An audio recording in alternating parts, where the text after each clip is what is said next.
Olá, sou Alexandre Cacher Moreira, engenheiro, professor, especialista em NR10 e para o vídeo de hoje eu trouxe o seguinte tema: termômetro alicate tem utilidade em planta industrial? Sabemos que não lê o valor de resistência de malha, numa planta industrial. Esse foi o assunto da nossa última videoaula, termômetro alicate, Mas será que tem outras utilidades, Estudo de caso, trago alguns casos e vamos conversar sobre este assunto, Caso ocorrido há alguns anos, Saí cedo de Belo Horizonte, vou em Confins, madrugada em Confins, Aeroporto é longe, Táxi, aeroporto cheio, desci lá numa capital do Nordeste, também aeroporto cheio, peguei táxi, um trânsito muito terrível lá, vias até bem largas, mas um trânsito muito pesado. Cheguei lá na sede do meu contratante, por volta das 10h30 daquela manhã. Um engenheiro que eu ainda não conhecia pessoalmente, sim de e-mails e de telefones, me recebeu, caminhou até sua sala, as conversas iniciais de praxe, como é que foi a viagem, Belo Horizonte, café, água, Sentamos à mesa para a gente programar o dia de trabalho. Claro, o escopo já estava definido, mas traduzir o escopo em ações do dia a dia, Então, esse era o objetivo dessa reunião primeira, E então, quando nós sentamos à mesa, assim que sentamos à mesa, ele pegou assim, no estande do lado, uma caixa, colocou em cima da mesa, e era a caixa ainda fechada de um termômetro alicate. Colocou na minha frente. E começou o diálogo, que foi mais ou menos assim, Acabei de comprar, não tinha nem aberto ainda. Acabei de comprar, fiz bem? Falei, não. Esse equipamento não mede o aterramento desta sua instalação. Aí ele se assustou, mas não é termômetro? Está escrito termômetro, Falei, sim, mas... E aí eu conversei com ele, os assuntos que nós trabalhamos bastante na nossa última videoaula, explicando a finalidade desse equipamento, as condições de contorno, e como é que ele é usado, em que situações que ele é usado, E ele ficou, após eu ter explanado, ficou numa reticências, pensando, ele falou mais ou menos isso: olha, essa aula sua já valeu a contratação de sua vinda aqui, Ótimo, É bom receber pelo trabalho e é bom que o seu trabalho valha, E ele fez essa pergunta: o que faço com isso então? Jogo fora? Acabei de comprar, vou jogar fora. Não faz o que eu pretendia que ele fizesse por mim, Jogo fora? De jeito nenhum, de forma nenhuma, pode ser útil e será, Não medindo a resistência, mas em situações outras, Ele falou, então como, E aí eu expliquei para ele as situações que eu vou tocar aqui nesse vídeo. Vamos lá, vamos achar utilidade para o nosso termômetro alicate dentro de uma planta industrial, Primeira utilidade, do termômetro: conferir o aterramento. Veja que esse conferir aí está entre aspas, tá? Porque nós não estamos conferindo, nós não estamos medindo o aterramento, mas dependendo das circunstâncias, isso pode ser útil e até necessário. Vamos lá. Existem muitos fornecedores de equipamentos e sistemas que pontuam as condições técnicas mínimas, para a correta instalação e o funcionamento do seu equipamento. Estou chamando de equipamento. Nós estamos em 2022. Equipamento na indústria, utilidades na indústria, nós estamos falando de eletrônica embarcada, ok? Então, o seu equipamento eletrônico tem as condições para que ele funcione adequadamente. Ótimo, correto, isso é necessário, isso é útil, isso é importante. Então, tem as várias condições lá explícitas, no manual de instalação, nos documentos do fabricante, E é necessário porque o comportamento, o funcionamento do equipamento, claro que é afetado, a própria vida útil, do equipamento é afetado significativamente pelas condições ambientais e elétricas nas quais ele é instalado. Então, dentro desse checklist dos vários assuntos a serem tratados, é claro que o aterramento está lá, né? Não é possível. Estão falando de tensão de alimentação, frequência. E no sistema elétrico nós temos o aterramento, né? Então tem que ter alguma condição no aterramento, né? Ninguém fica confortável de deixar no manual de instalação que o aterramento que você tem na sua instalação, qualquer que seja ele, vai atender o equipamento. Então, é muito comum, muito fácil acontecer, já encontrei várias vezes, na certa vocês já encontraram, né? Duas condições, eu coloquei duas condições aqui que eu já encontrei, né? Essa primeira já não está mais tão em voga, né? Mas ainda se encontra, principalmente em equipamentos que vêm da Europa, tá? Equipamentos importados, eu já vi recentemente essa exigência, malha de aterramento isolada, tá? Exclusiva. Quer dizer, você tem uma malha de aterramento, eletrodos dentro da terra para cumprir o seu sistema elétrico, e você, na sua instalação, vai no terreno ali da sua instalação fazer uma malha para atender aquele equipamento eletrônico, sem contudo interligar metalicamente essas duas malhas, tá?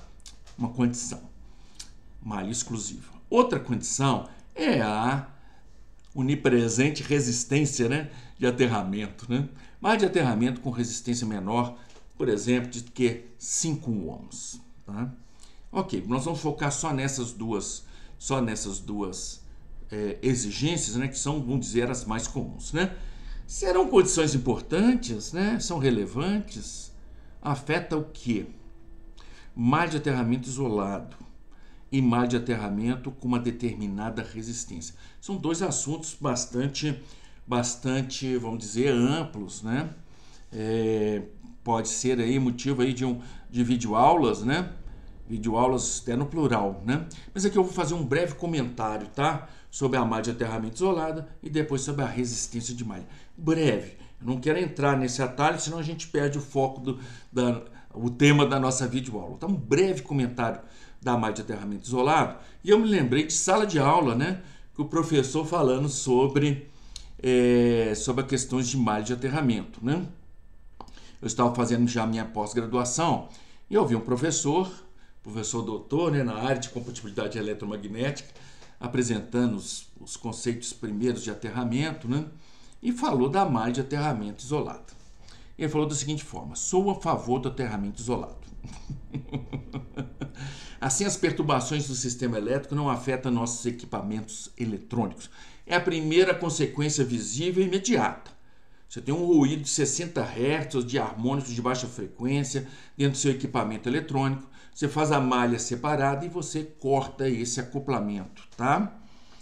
É claro que tem outras consequências que nós não vamos entrar aqui no detalhe, mas vamos dizer, é um ganho imediato, tá? Então eu disse que eu sou a favor da malha separada.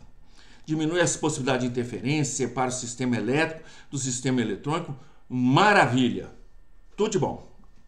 Só tem um defeito, né? Só tem um ponto negativo na malha de aterramento isolado.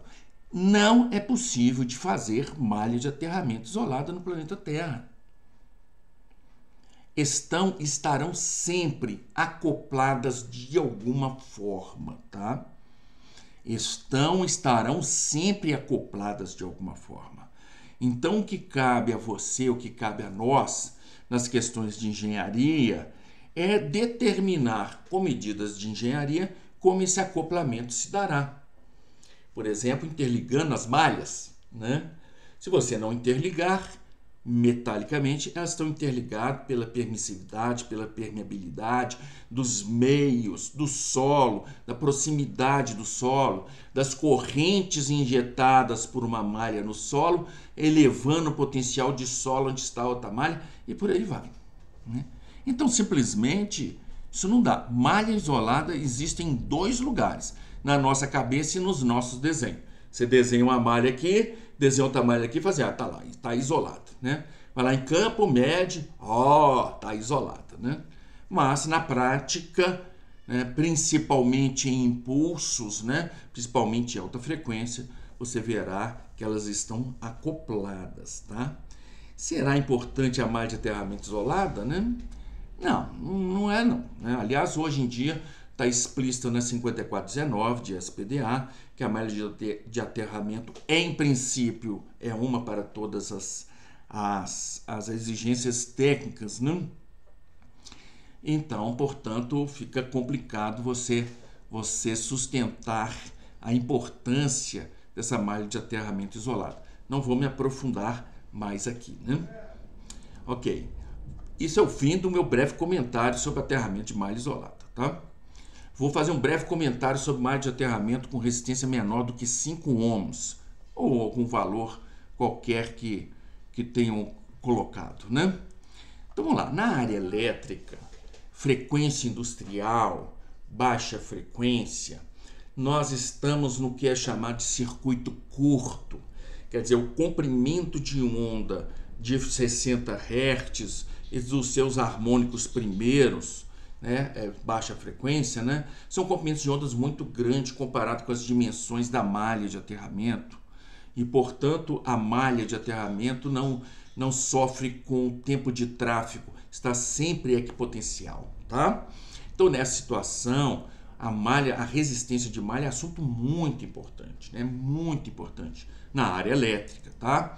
Os projetos dessa malha visam ser uma resistência pequena, né? Menor possível, né? E o valor dessa resistência é medida em campo, né?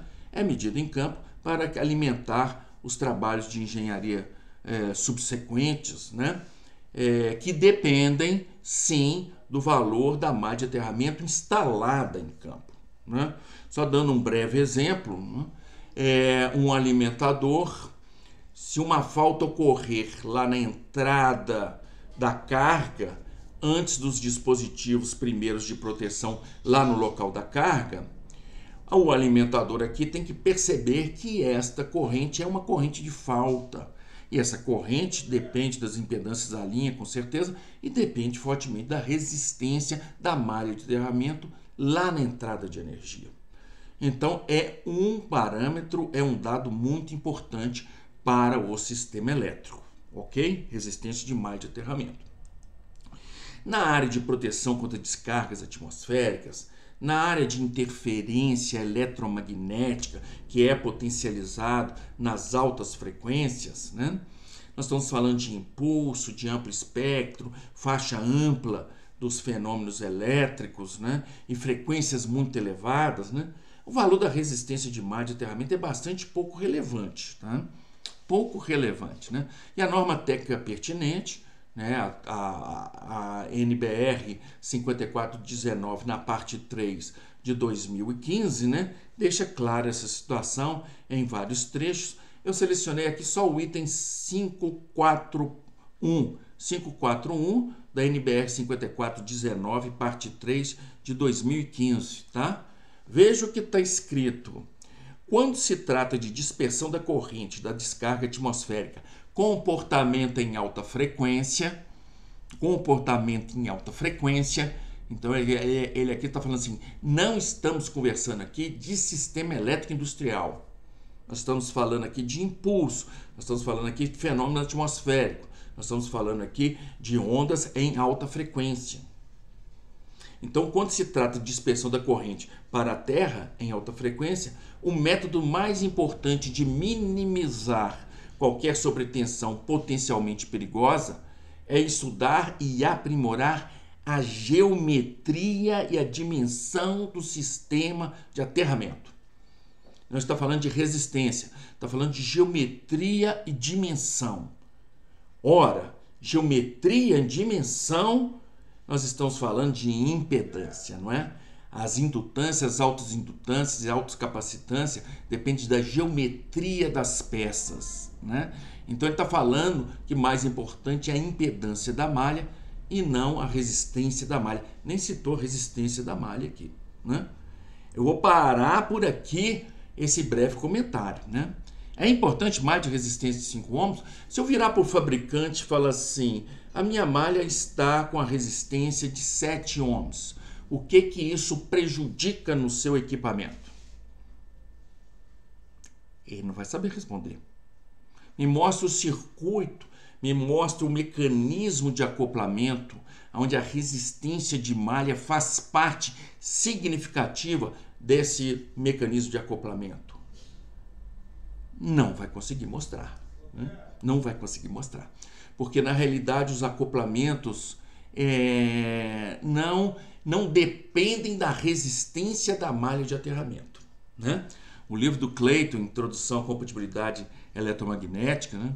Os vários mecanismos de acoplamento, está lá, nenhum fala em resistência de aterramento, porque esse parâmetro é irrelevante nas questões de alta frequência. Aqui eu vou parar esse breve comentário e vamos voltar à nossa situação de campo, né? Vamos voltar à nossa situação de campo. A primeira utilidade do termômetro alicate. Bem, as exigências quanto à malha de aterramento nas condições para instalação de equipamentos eletrônicos é longe da relevância técnica. Longe. O que move isso não é, essas exigências não é questões técnicas. Porque você pode conferir isso perguntando ao fabricante quais são as consequências de uma malha comum. Quais são as consequências de uma malha com uma resistência mais elevada. Você, fabricante, me mostra qual é o acoplamento, nós vamos trabalhar isso. Mas ele não vai encontrar nenhum acoplamento que dependa da resistência da malha. Então essas exigências são longe da relevância técnica. São longe da relevância técnica. E na sua maior parte, herança de pensamentos tais como. Né? Aterramento é importante. Mas isso é muito solto. A gente está no planeta Terra. Precisamos entender a engenharia da coisa. Para a gente ver onde que está o problema e para a gente atacar as condições de instalação que afetam esse problema. Né? Aterramento importante é muito poético, né? Mas pouco prático. Quanto menor a resistência de aterramento, melhor. Olha, isso é verdade. São raras as situações onde uma resistência de malha de aterramento baixa é inconveniente.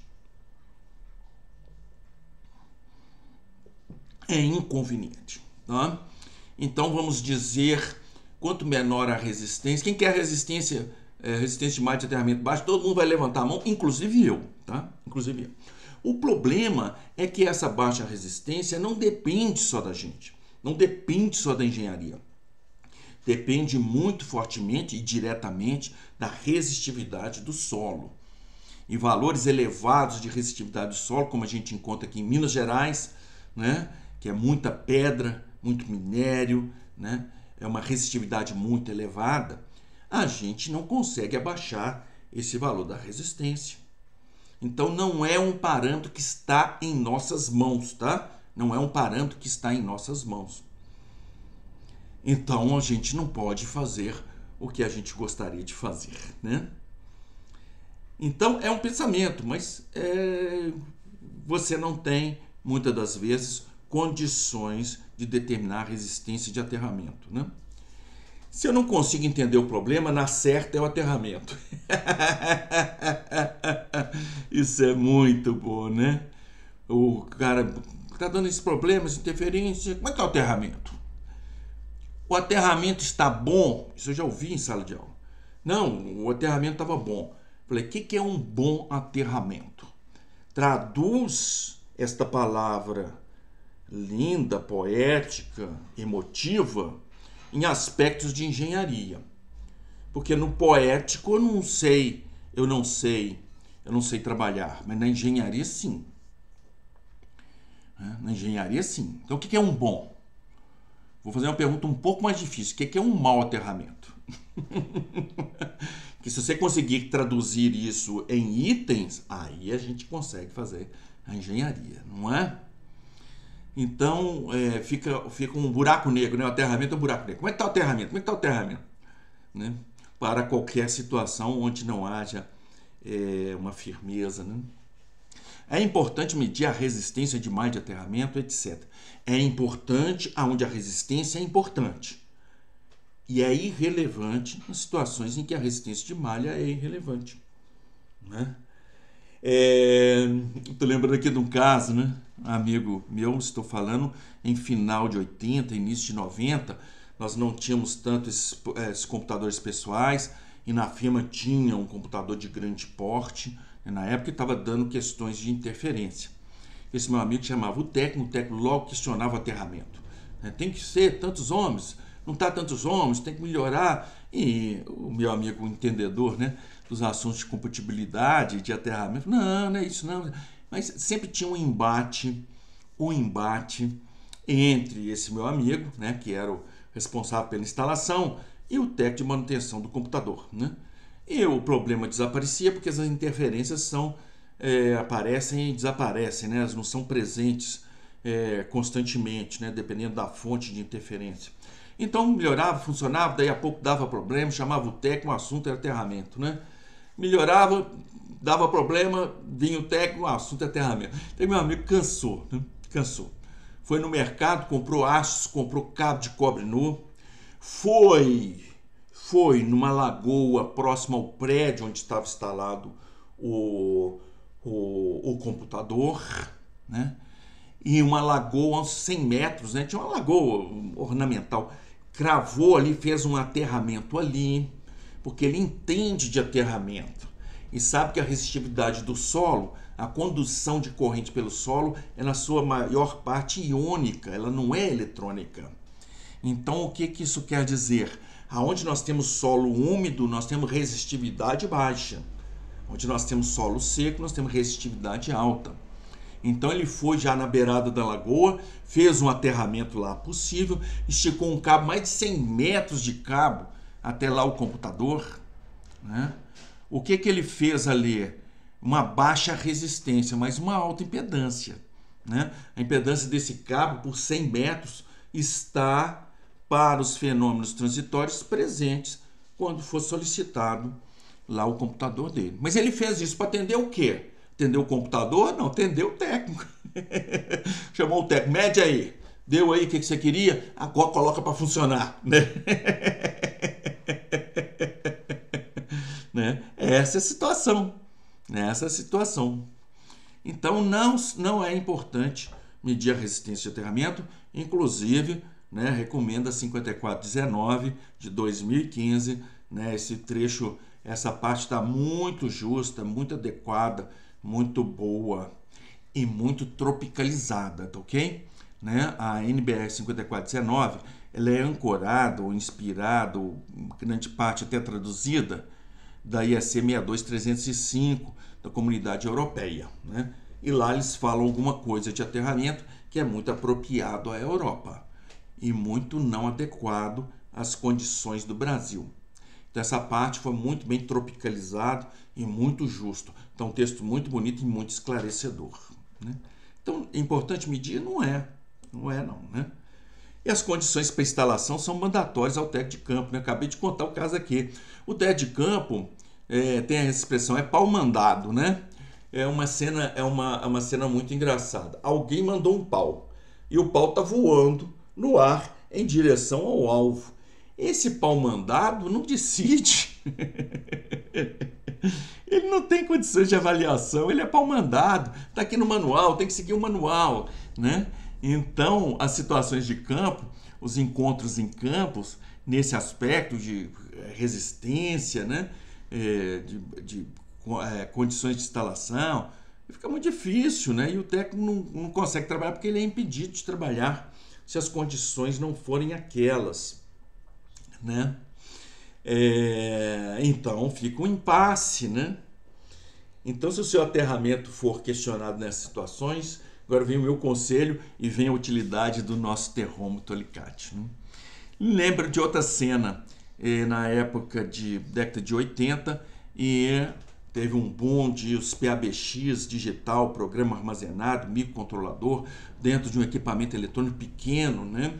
Fazendo funções e utilidades, descagem direta ramal, né? Algumas funções que até então só era conseguido com equipamento eletromecânico ou com estações assistidas por uma telefonista.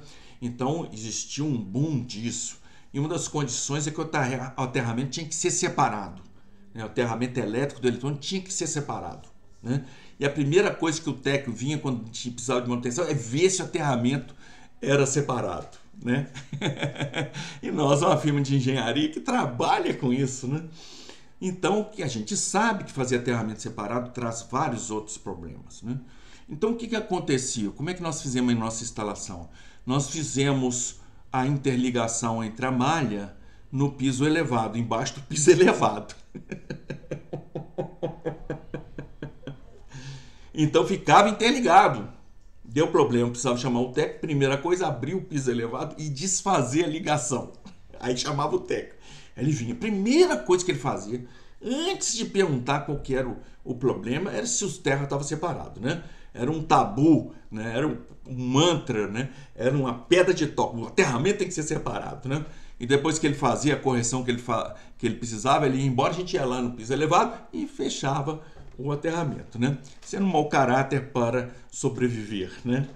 Dependendo das condições do faroeste, né? A gente tem que se adaptar, né?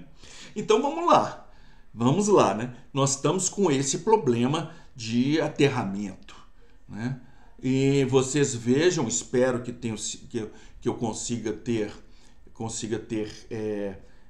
mostrado a vocês, mesmo que pouco desenvolvido, que são exigências muito mais emocionais do que técnicas nas questões de aterramento dos equipamentos eletrônicos, né? Então eu falei, ó, nessa situação, vamos lá.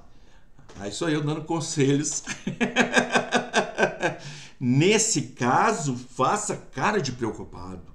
Poxa, o aterramento, será que o aterramento está adequado? Né? Pergunte o valor, qual que é o valor aí que está no manual? Né? Quantos ohms que está pedindo? Poxa, será que está? Estou preocupado, precisamos resolver isso. Né? Faz um mise-en-scène lá, ganha o seu prêmio Nobel lá de artista, né? Você vai medir o aterramento. Graças a Deus eu tenho equipamento. Sabia que esse dia ia chegar, já providenciei aqui um equipamento, né? Apresento o medidor, aqui é um termômetro. Você conhece esse equipamento, você conhece esse fabricante, me recomendaram esse fabricante, eu comprei, mas confesso que eu não tenho muita experiência. O que você acha disso? Você conhece não sei o quê? E faz a sala lá com o técnico, né? Chama atenção para o nome, é o termômetro, né? Mede a resistência, né? Ofereça ao técnico, você quer fazer medição? Eu nunca fiz. Você quer fazer, né? Não, mede você, então vamos medir juntos, né? Será que seremos felizes, né? E aí você faz a medição lá aos olhos do técnico, né? Aos olhos do técnico, usando o seu termômetro alicate. Pelo que nós conversamos, né? E deixamos explícito na última aula, né? É claro que a resistência vai ser baixa, né? Repita a medição em vários pontos de aterramento. Vamos conferir ali, né? Mostre-se preocupado, né? E com certeza a resistência do seu aterramento atenderá às exigências, mesmo as mais exigentes. Porque nós estamos medindo metal, né? De qualquer manual da instalação, né? Então você fala assim, que bom que o meu aterramento tá bom, segue em frente aí com o seu trabalho, que o aterramento tá bom, né? Eis aí o termômetro alicate útil, né? Vamos chamar de cruel? Cruel você ter um equipamento e não funcionar por uma situação irrelevante técnica exigida no manual. Isso é que é cruel, né? Senhor fabricante, me explique o porquê que isso é importante. Minha instalação está desse jeito. Por que que seu equipamento não funciona aqui? O que isso compromete? Me mostre o sistema, me mostre o diagrama de acoplamento, onde a resistência ou as malhas separadas são importantes para o seu equipamento, né? Porque eu lhe mostro, eu faço diagramas e te mostro porque que malha separada é um grande problema. Não é? Ok? Termômetro alicate útil, né? Termômetro alicate útil. E ele gostou, ele falou, é verdade. Segunda utilidade do termômetro alicate, né? Segunda utilidade, conferir continuidade. Veja que aqui o conferir está sem aspas, né? Porque aqui nós vamos conferir mesmo. Na primeira nós conferimos os valores que o cara queria ler, né? Agora não, nós vamos conferir continuidade, tá? A norma de SPDA, NBR 5419 de 2015, na parte 3, exige a instalação do que eles chamam de conexões de ensaio em cada descida não natural de SPDA. Então eu tenho um condutor de descida e eu vou instalar uma conexão de ensaio. Está lá no item 536, conexões de ensaio. Nas junções entre cabo de descida e eletrodos de aterramento, uma conexão de ensaio deve ser fixada. Deve ser capaz de ser aberto apenas com auxílio de ferramenta. Então, é uma conexão que está normalmente fechada e que eu tenho a possibilidade de abrir essa conexão durante alguns ensaios, tá? Alguns ensaios. Ele fala da conexão de ensaio de novo, no item 3.3.1, que é 3.31, desculpa, 3.31, que é o glossário, tá? Da 5419. E fala que conexão de ensaio é uma conexão projetada para facilitar ensaios elétricos e medições em subsistemas do SPDA. Em nenhuma outra parte desta norma e em nenhuma outra parte das outras partes da 5419 é voltada a falar em conexão de ensaio. Só existe a exigência e falando que é para facilitar ensaios elétricos, tá? Bem, que ensaio que é necessário, que é possível ou que é mandatório no condutor de descida, né? Vamos conversar sobre isso. Tá aqui, né, uma imagem que eu retirei do site da Montal, montal.com.br. Montal é uma fabricante de peças, conexões, acessórios para SPDA. E eles fazem a gentil gentileza de disponibilizar vários desenhos com exemplo de instalações, né? Exemplo de instalações. Na IEC 62305 existe um anexo, o anexo E, que é totalmente prático, com vários exemplos e ilustrações de o quê? De pegando a norma, o que está escrito na norma, traduzir isso em efeitos de engenharia, em ações de engenharia em campo. Esse anexo na 5419 ficou vazio, ficou para ser feito, né? Mas esta lacuna vocês podem encontrar na própria IEC 62305, né? Ou também no site da Montal, né? Tá aí, vocês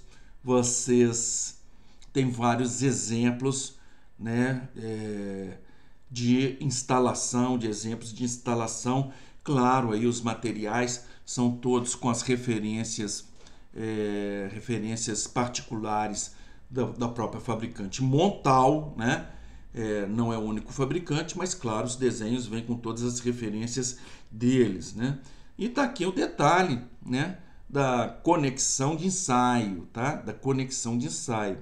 O cabo está descendo, está atingindo o aterramento naquele ponto. Eu coloco uma conexão que eu preciso, nesse caso, de chaves de fenda para desfazer a conexão e abrir o condutor de descida, tá? Ok, vamos ver em que situação que é necessário isto, né? Uma utilidade das conexões de ensaio é verificar a perfeita integridade de conexão elétrica entre a descida específica e o sistema de aterramento. Quer dizer, essa descida eu estou vendo entrando na terra. Estou vendo aqui. Ou mesmo estou vendo, tem uma proteção. Eu tenho uma interrogação. Essa descida está conectada ao aterramento ou não está? Isso é importante para a segurança? É importante. Está aí a importância. Caso ocorra uma incidência de raio no SPDA, as frentes de ondas de tensão e de corrente trafegarão por todos os condutores do SPDA, inclusive pelo condutor de descida, com valores definidos pelos fenômenos atmosféricos, a intensidade da descarga atmosférica que atingiu o SPDA, e também por características construtivas dos condutores, chamada impedância de surto dos condutores, tá? Alexandre, o circuito está aberto ali embaixo, vai descer? Vai descer. Vai descer o quê? Frentes de ondas de tensão, frente de ondas de corrente, tá ok? Nós estamos agora, diferentemente do sistema elétrico, nós estamos agora no que é chamado de circuito longo. Quer dizer, o comprimento das ondas elétricas, do fenômeno atmosférico, são comprimentos muito pequenos comparados com o tamanho, com a dimensão do SPDA. Então você tem um fenômeno de carregamento, ou vamos dizer, de polarização dos condutores, ou ondas trafegando nesses condutores, até que essas ondas encontrem a interrupção que está ali embaixo. O raio lá em cima não consegue enxergar o circuito aberto ali embaixo, tá? Tráfego de ondas pelo SPDA, tá? É assim que a gente tem que entender o SPDA. Não vou me aprofundar nisso. Vou voltar ao nosso tema. Caso o cabo de descida esteja rompido, que seria um problema, né, no nosso SPDA, as frentes de onda se refletirão a partir da descontinuidade. Elas descem e encontram a descontinuidade, aqui tem uma alta impedância, elas vão se refletir e vão caminhar para cima do condutor, tá? Para cima do condutor. Sendo frente de onda de corrente, ela reflete em contrafase, resultando em corrente zero no ponto de descontinuidade. Então nós temos um condutor que existe corrente não zero em qualquer ponto desse condutor, mas naquele ponto de rompimento ela é zero. Porque a frente de onda de corrente que chegou refletiu em contrafase. Fase mais contrafase é igual a zero. E ela segue, a frente de onda de corrente segue caminhando, prosseguindo para cima do condutor. Ok. Esta é a frente de onda de corrente. Como é que é a frente de onda de tensão?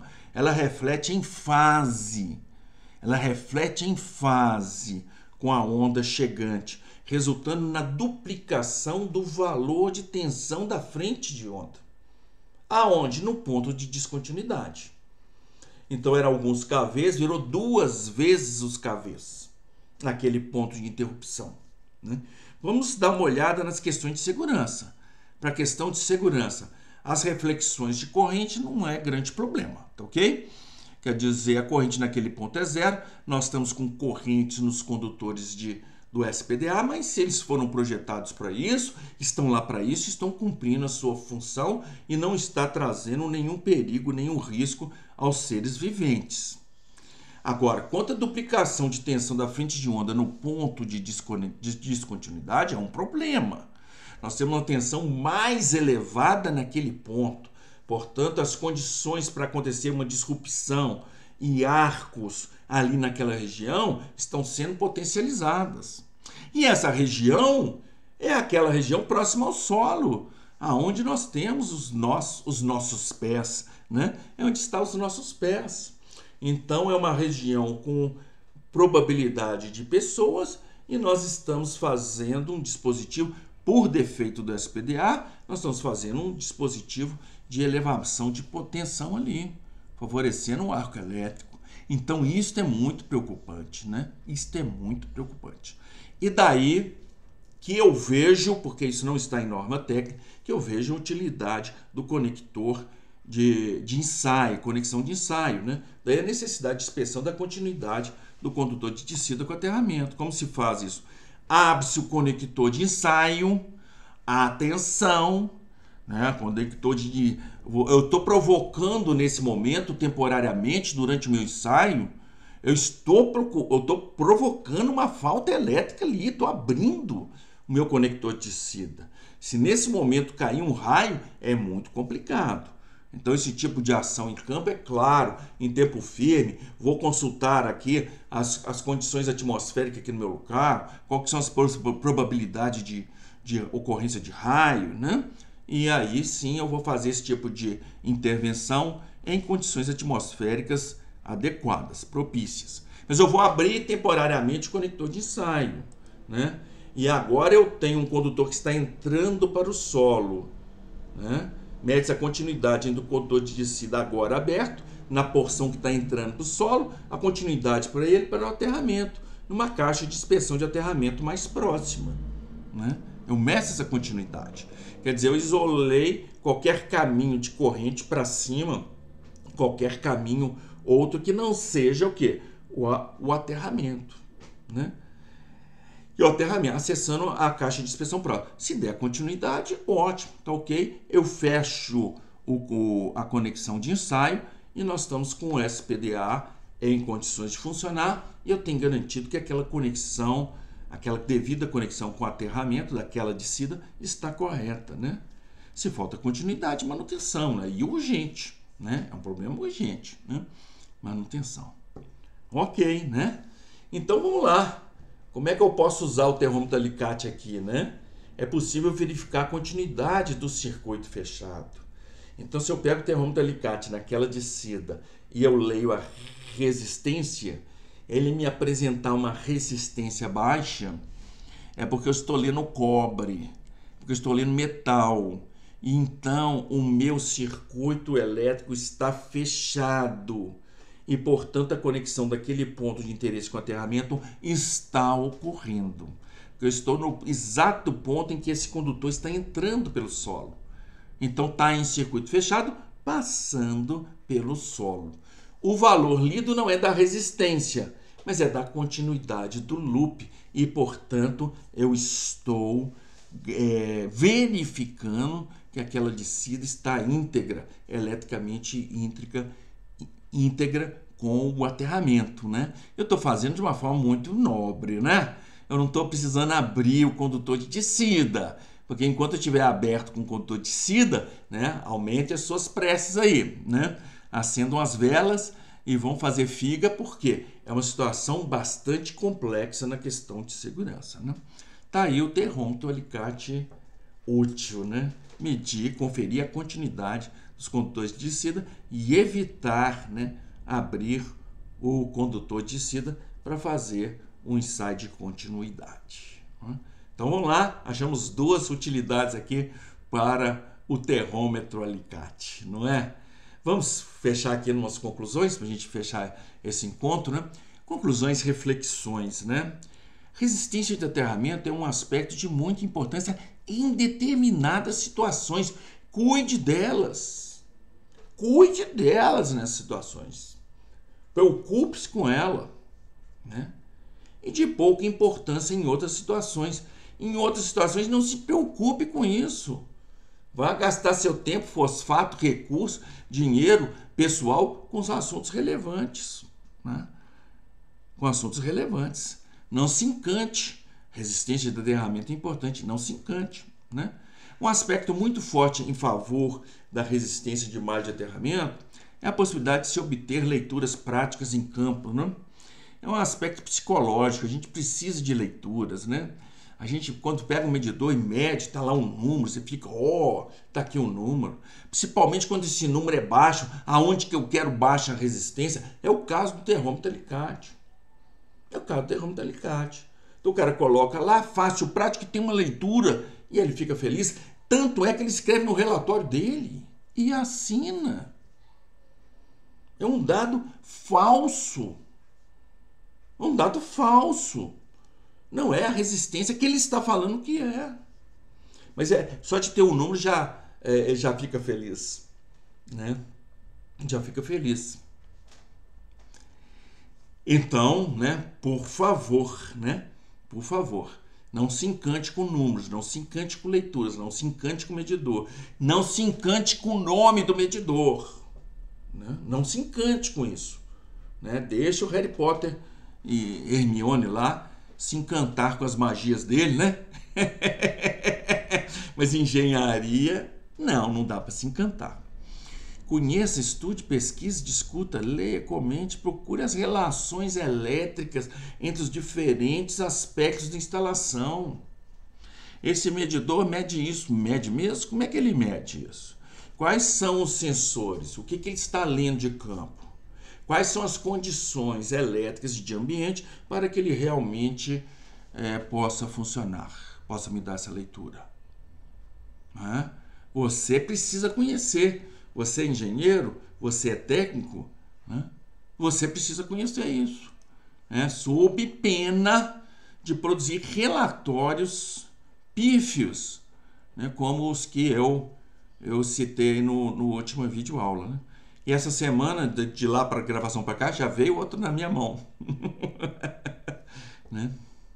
Então conheça, estude, pesquise, discuta, leia, conheça, pergunte, tá? Né? E vai para o próximo item. Cada equipamento de medição tem suas condições técnicas internas, que demandam e, portanto, determinam condições limites do ambiente do circuito externo para o seu adequado funcionamento, né? Não existe mágica. A medição elétrica, na sua maior parte, eu preciso excitar com uma grandeza elétrica. E ao sofrer essa excitação, o circuito, o dispositivo em medição, vai me responder e vai admitir uma corrente ou uma tensão que é a função dessa excitação. Então, em função da medida desta consequência, é que eu vou tirar as minhas condições, as minhas conclusões de medida. E se eu não atender, se o meu circuito, se as condições de medição não atender as condições do equipamento, eu estou lendo qualquer coisa, menos o que eu pretendia medir. Como é que eu resolvo isso? Volte ao item anterior, estude, pesquisa, converse. Converse, né? Se você ouve no YouTube e sai correndo feliz para campo, é temerário, cara. Você precisa justificar nos seus relatórios o que você está fazendo. Então, você usou esse equipamento, por quê? Você ouviu no site do fulano? É isso mesmo? Você vai colocar isso no seu relatório até? Ou você vai omitir, você simplesmente vai lá e mede? Já vi relatórios assim. Usei o termômetro alicate, está lá os valores. Nem o número de série do equipamento, nem o modelo está lá. Está lá os valores. Isto é brincadeira.